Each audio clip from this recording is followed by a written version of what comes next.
नमस्कार,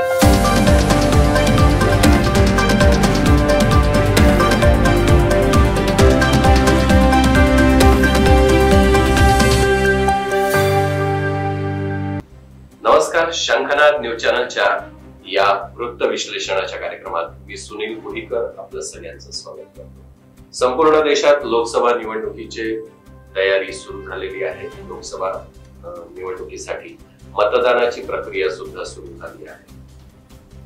काल संपूर्ण देशभरातले 31 राज्य आणि केंद्रशासित प्रदेश यांच्यातल्या 102 जागांसाठीचं मतदान एकूणच मतदान प्रक्रियेच्या पहिल्या टप्प्यात म्हणजे 19 एप्रिलला पार पडले।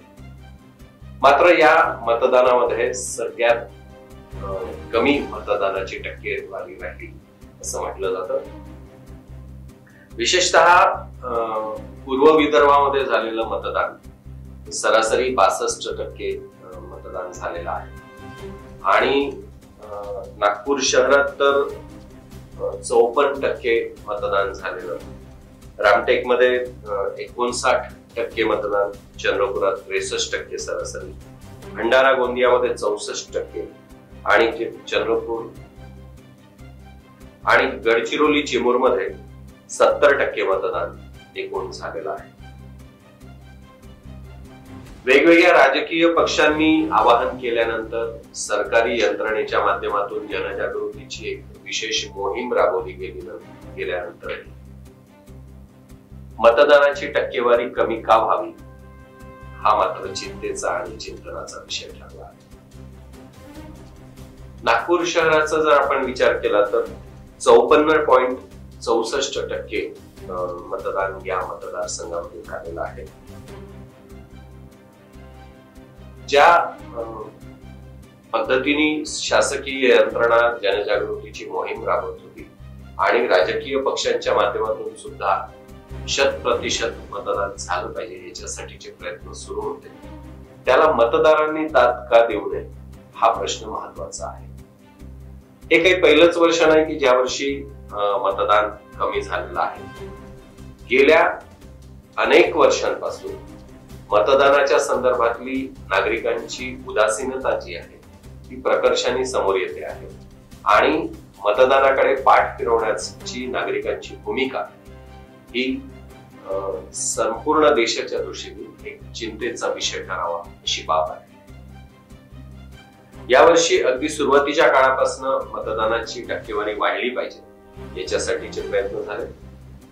राजकीय पक्षांच्या माध्यमातूनही एक प्रचार मोहीम सगळ्यांनी राबवली, पण मुळातच मतदानाच्या दिवशी मतदानाची एकूण टक्केवारी जी समोर आली आहे संपूर्ण मतदानाची प्रक्रिया पार पडली ती अतिशय चिंता करायला लावणारी आहे।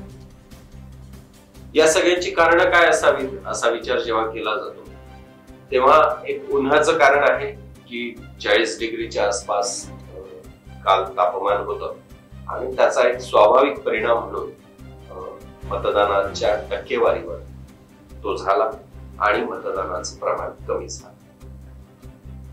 5 वर्षातून एकदा येणाऱ्या निवडणुकीसाठी लोकांना उन्हाचं कारण जर पुरत असेल तर आपण एकूणच लोकशाहीच्या संदर्भात किती गंभीर आहोत हा प्रश्न निर्माण होतो।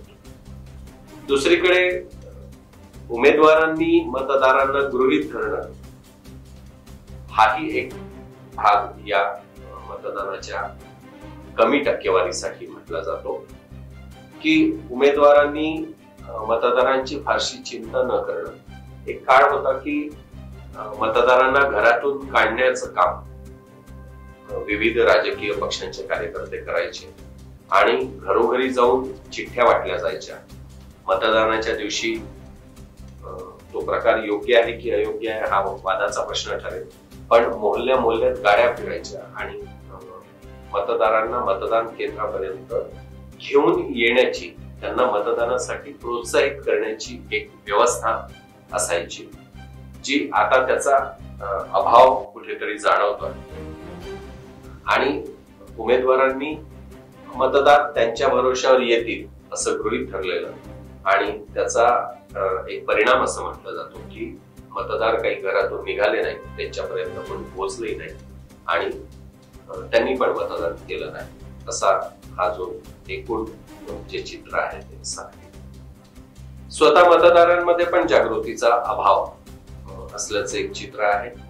कारण मतदानाच्या दिवशी प्रत्यक्ष मतदान केंद्रावर जाऊन स्वतःचं नाव शोधणारे आणि मग ते या केंद्रावर नाही आहे, अजून कुठल्या तरी दुसऱ्या केंद्रावर आहे, मग तिकडे पळापळ करत तिकडे पळणार आहे आणि ऐन वेळेवर स्वतःची नावं शोधणारे, ते नाव दिसत नाही म्हणून मग चिडचिड करणारे, असे पण मतदार बऱ्याच मतदान केंद्रावर बघायला मिळाले. मुळात प्रशासनाच्या माध्यमातून गेल्या कितीतरी दिवसांपासून स्वतःचं नाव मतदार यादीत आहे की नाही हे तपासून घ्या, हे सांगणाऱ्या सूचना येत होत्या. नसेल तर ते नाव नोंदवून घ्या याच्यासाठीच्या सूचना येत होत्या. आपलं नाव आहे की नाही हे तपासा हे सांगितलं जात होतं.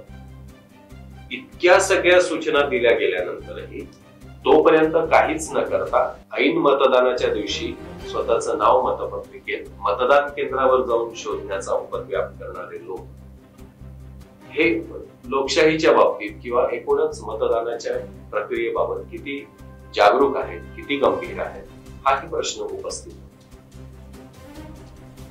मतदान करण्यासाठीचा आपला अधिकार आहे, तो जर अंमलात आणायचा असेल, भारतीय संविधानाने दिलेला प्रत्येक नागरिकाला प्रदान केलेला मतदानाचा अधिकार हा एक कर्तव्य म्हणून जर बजावायचा असेल तर त्याची एक प्रक्रिया असते, हे या देशातल्या नागरिकांनी लक्षात घेण्याची गरज आहे.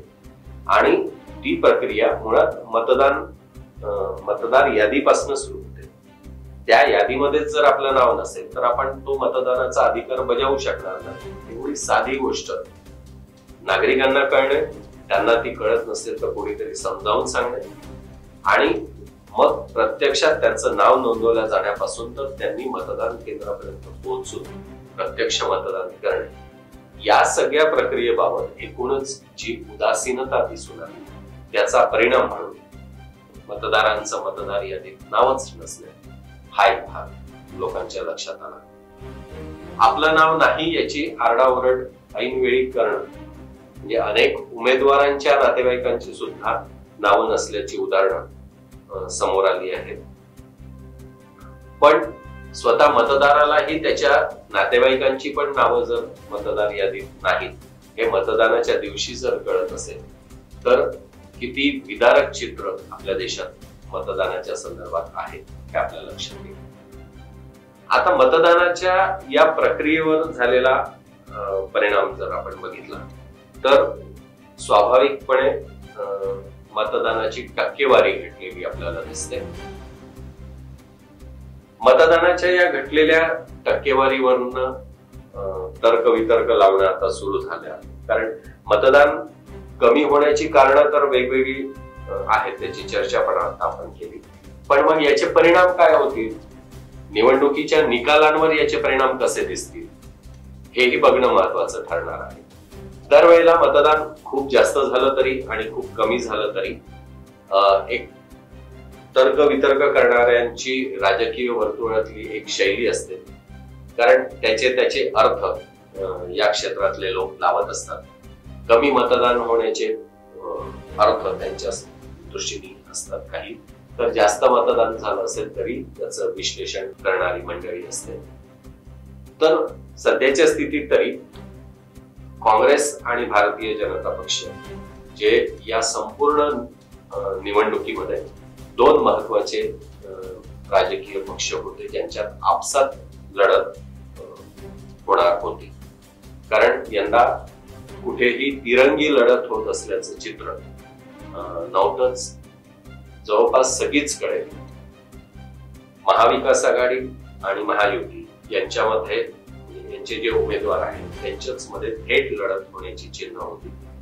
या पार्श्वभूमीवर मतदानाचं प्रमाण घटणं याचा लाभ कोणाला होईल आणि नुकसान कोणाला होईल याची चर्चा आता सुरू झाली आहे. निवडणुकीचा निकाल लागेपर्यंत ही चर्चा सुरूच राहणार आहे. पण सध्याच्या स्थितीत तरी मतदानाचं प्रमाण कमी होणं याचे स्वाभाविक परिणाम राजकीय पक्षांना भोगावे लागतील, पण मग राजकीय पक्षांनी मतदानाचं प्रमाण वाढवण्याच्या दृष्टीने प्रयत्न का केले नाही? पूर्वीच्या काळी कच्चा चिवडा खाऊन काम करणारे कार्यकर्ते आता राहिले नाहीत का? लोकांच्या घरापर्यंत चिठ्ठ्या पोहोचवणारे कार्यकर्ते आता कुठेच का दिसत नाही?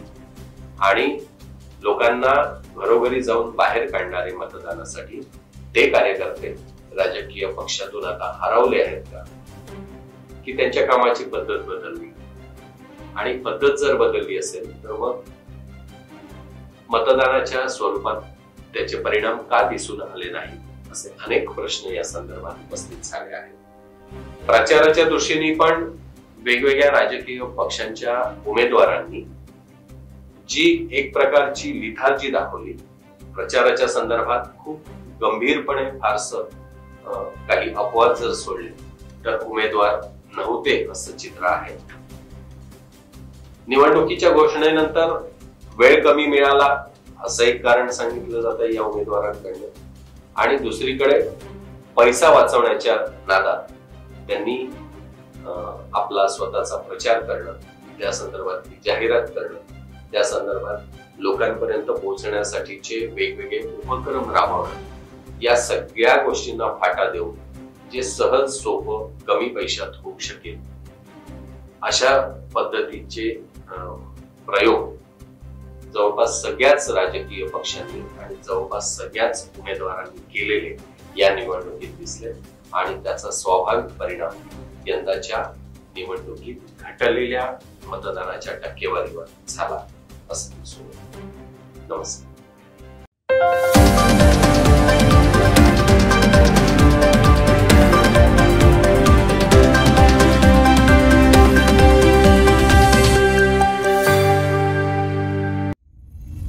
सर्व प्रकारच्या पाळीव प्राण्यांसाठी अत्यंत गुणकारी इनोटॉक्स पौष्टिक आहार. नैसर्गिक वापरा, केमिकल टाळा. इनोटॉक्ससह रोगराईस आळा घाला. पशुखाद्य टेक्नॉलॉजिकल ऑडिटिव्ह उत्पादनासाठी महाराष्ट्रातील सर्व जिल्हे व तालुक्यात डीलर्स नेमणे आहे. अधिक माहितीसाठी संपर्क करा 8446625542 738775157.